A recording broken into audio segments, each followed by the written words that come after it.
Happy Father's Day, everyone. I hope that you've had a great day, and whether you're a father or you're celebrating a father or had nothing to do with fathers today, that it was a great day.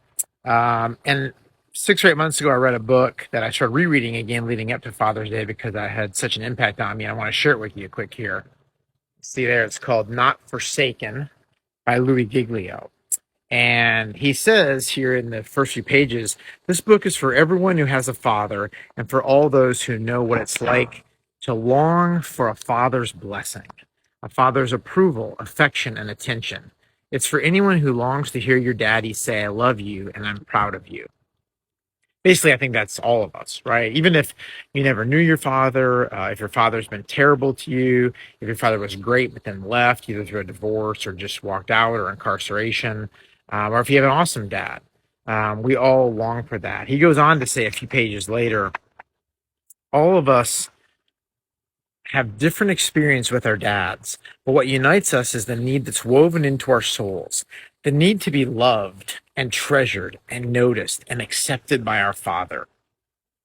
And in my 52 years, I found that to be true. I mean, just everyone I know who've had great relationships with their dads to horrible relationships with their dads to just no relationship with their dad, there seems to be something in them longing for a relationship to a father and just an approval. And, people in their 70s, their dads are probably long gone by then, but they're still looking to prove something to their dad and to get their dad's approval. And so, Louis is a pastor, and so he goes to talk about how this impacts us with our relationship to God.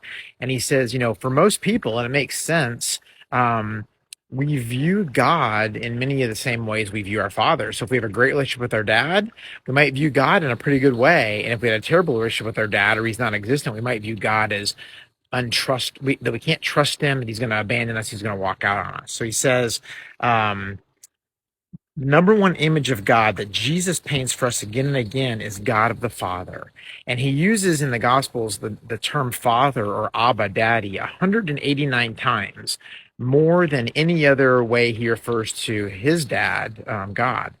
So it's a beautiful picture of a perfect father who loves perfectly. And so my encouragement for you today is one, pick up this book, Not Forsaken by Louis, and take your time through it. No matter what your relationship with your dad, I think you'll really enjoy this and it'll speak to you.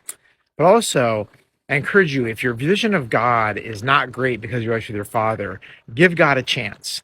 He's not all that way. Just go back and read the prodigal son story in the Gospels. God is a perfect, loving God who loves you, wants a relationship with you. So have a great Father's Day, friends, and live with grace.